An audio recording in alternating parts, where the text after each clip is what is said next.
Guys, आज हम देखने वाले हैं एक ऐसी जबरदस्त मूवी जो इंडियन स्पाई यूनिवर्स को नेक्स्ट लेवल पे लेके जाने वाला है। So I am talking about one and only Ranveer Singh starrer Dhurandhar. Thank you so much guys. तो आपको बेसिकली मूवी कैसी लगी है? मूवी बढ़िया थी। सब सब बढ़िया था। रणवीर सिंह का परफॉर्मेंस बढ़िया था, बट सबसे बेस्ट परफॉर्मेंस अक्षय खन्ना का था। ओके। और आपको सिनेमेटोग्राफी, डायरेक्शन एंड एवरीथिंग वो तो है ही कि जो डायरेक्टर हैं तो उन्होंने उरी भी बना रखी है, तो बेस्ट है उनका। तो 5 में से कितने स्टार देने चाहिए? Sir four four four out. Star. क्या कमी क्या नजर आई? सर कमी तो कुछ नहीं नजर आया, क्योंकि सेकंड पार्ट भी करना है तो सब कुछ उसको इक्वलाइज करना है। इंडिया बॉलीवुड अभी स्पाई यूनिवर्स की तरफ बढ़ते जा रहा है। आपको ऐसा लगता है कि अच्छी मूवीज बन रही है? अब तो अच्छी मूवीज बन रही है सर। अब देखो, अभी पिछले साल पहले एनिमल भी आई थी, अब ये भी आई है, स्पाई यूनिवर्स के रिगार्डिंग भी आई है। तो आदित्य जो धार जी हैं तो उन्होंने तो बनाई है स्पाई यूनिवर्स के रिगार्डिंग, तो बेस्ट ही है उन सब में। तो thank you so much, thank you so much. Hey guys, welcome back to popcorn with Prabhash. तो दोस्तों, आज हम ऐसी मूवी के बारे में बात करने वाले हैं जिसने अभी आई थिंक मार्केट में सबसे ज़्यादा तहलका मचा रखा है, सबसे ज़्यादा बज़ है। 3.5 घंटे की ये मूवी है और ये मूवी आई थिंक पाकिस्तान के होश उड़ाने वाली है। बिल्कुल बिल्कुल प्रभाष। ये मूवी प्रभाष पाकिस्तान के होश ही क्या, उनके चीथड़े उड़ाने वाली है। तो गाइस, आज हम बात करने वाले इस मूवी के बारे में, और हमारे साथ अभिषेक भी हैं जो इस जो मूवी क्रिटिक हैं, और उन्होंने काफ़ी मूवीज़ का रिव्यू दिया है। और आज मैं उनसे डिटेल में बात करने वाला हूँ कि ये मूवी कैसे होने, इसके क्या अच्छा था, क्या बुरा था, क्या ये देखनी चाहिए या नहीं देखनी चाहिए, या स्किप कर सकते हैं, जो भी है। तो वीडियो को एंड तक देखिएगा ताकि आपको पता चले कि इंडियन स्पाई यूनिवर्स में हो क्या रहा है।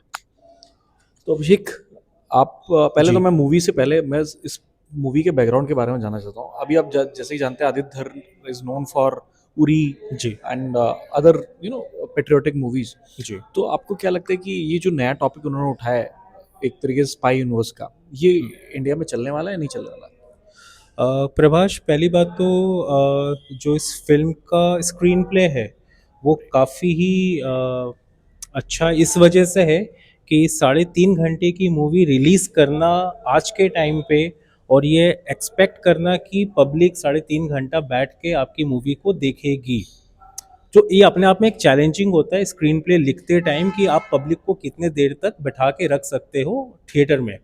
तो उसके लिए मैं काफ़ी तारीफ़ करूँगा आदित्य धर की, कि उन्होंने इस चीज़ में तो 100 आउट ऑफ 100 काम किया ही है।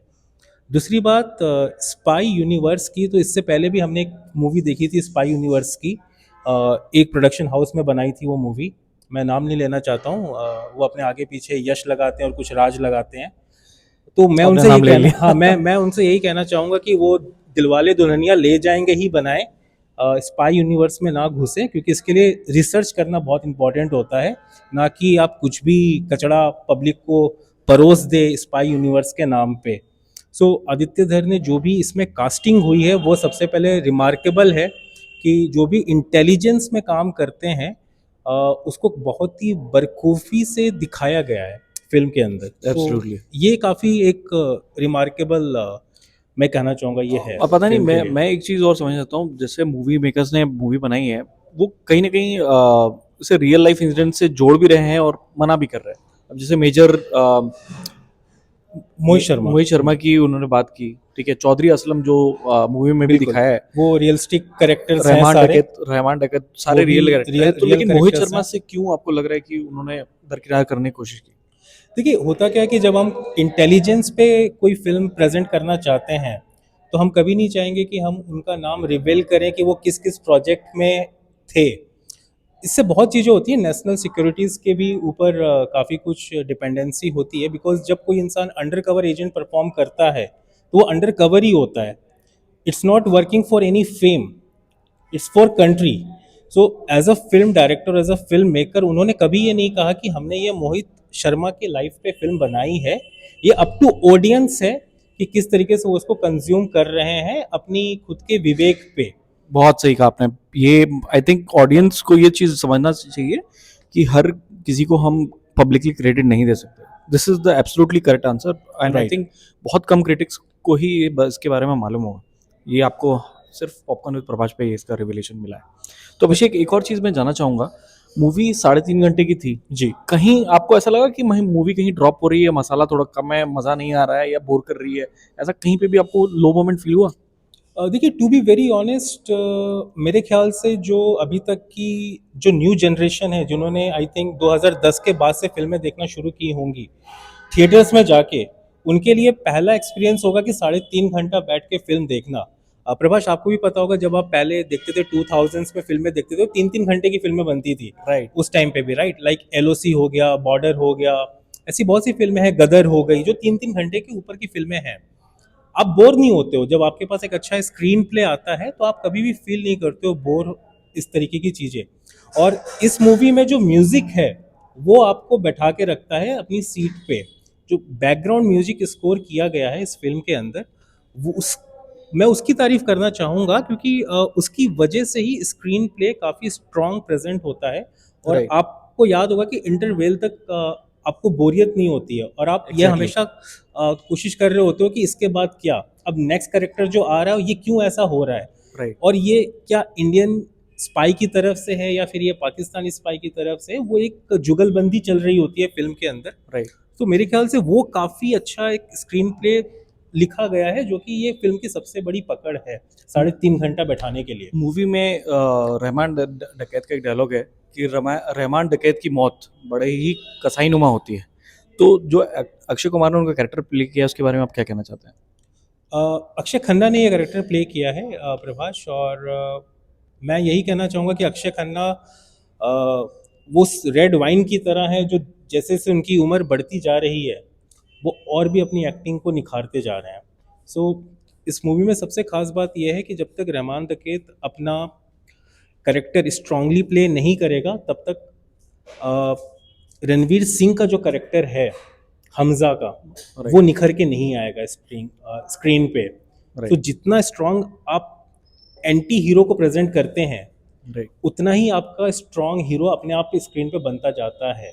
सो ये एक रिमार्केबल अचीवमेंट है अक्षय खन्ना के लिए, as a personal being, as an actor in Bollywood, कि उन्होंने रहमान डकैत को स्क्रीन पे प्रेजेंट किया है, ना कि Akshaye Khanna as an actor. Right. इसमें आपने मूवी में रणवीर सिंह का, क्या आप ये कहना चाहते हैं कि रणवीर सिंह का भी ये बिगेस्ट कमबैक है?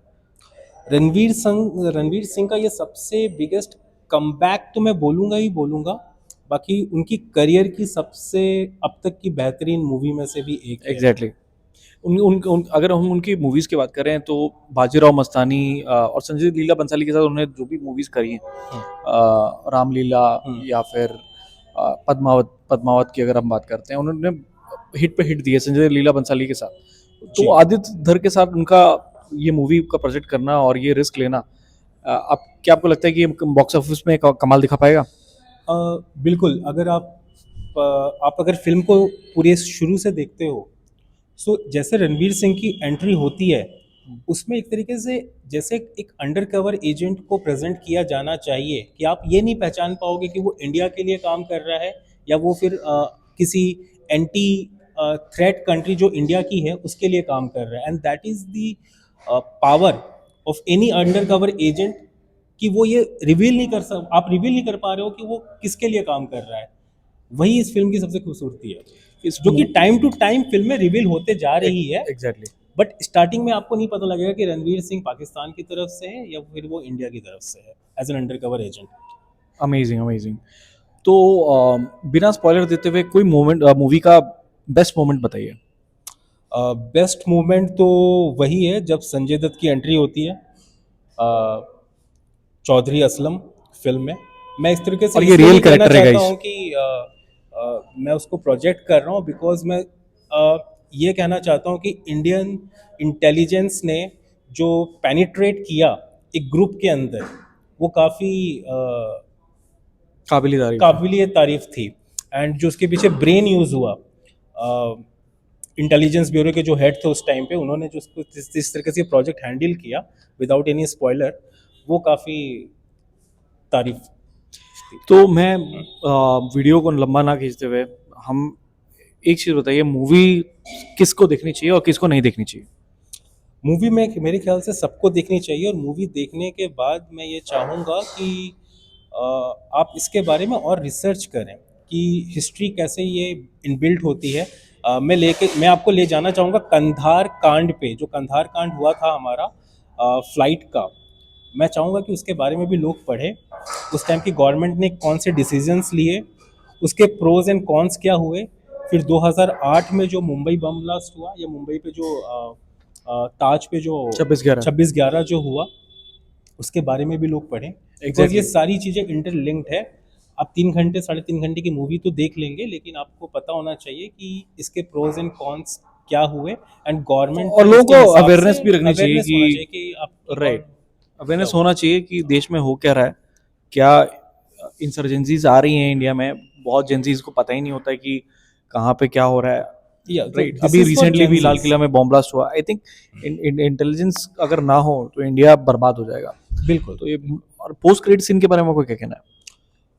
डेफिनेटली देखिए, डायरेक्टर्स ने ये रिवील तो नहीं किया है कि इसका नेक्स्ट पार्ट या कोई इसका फर्दर चैप्टर, क्योंकि फिल्म में एक चैप्टर वाइज वो फिल्म प्रेजेंट कर रहे थे, बट पोस्ट क्रेडिट उन्होंने एक इस तरीके से स्क्रीन प्ले छोड़ा है स्क्रीन के ऊपर कि शायद वो इन फ्यूचर डेफिनेटली इसका सेकंड पार्ट आ सकता है, या फिर नहीं भी आएगा, या फिर किस तरीके से वो इसको आगे इन कैश करेंगे एज अ प्रोडक्शन या एज अ फिल्म मेकर्स, अब वो उनका देखना होगा। डिसीजन है।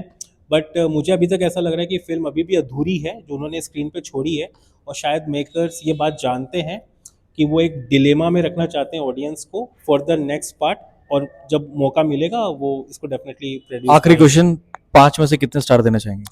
मैं इस फिल्म को देना चाहूँगा 3.5। ओके। रीज़न ये है, मुझे पता है कि बहुत मुश्किल होता है 3.5 घंटे का स्क्रीन प्ले काटना, बट फिर भी अगर 3.5 घंटे को भी हम और उस पर एडिटिंग स्ट्रांगली बना सकते थे तो करना चाहिए था, बट इसके अलावा और कोई नेगेटिव इस पॉइंट पे है नहीं। Thank you so much, guys, for watching this. Please subscribe to my channel for watching more such videos. Thank you so much. Thank you guys.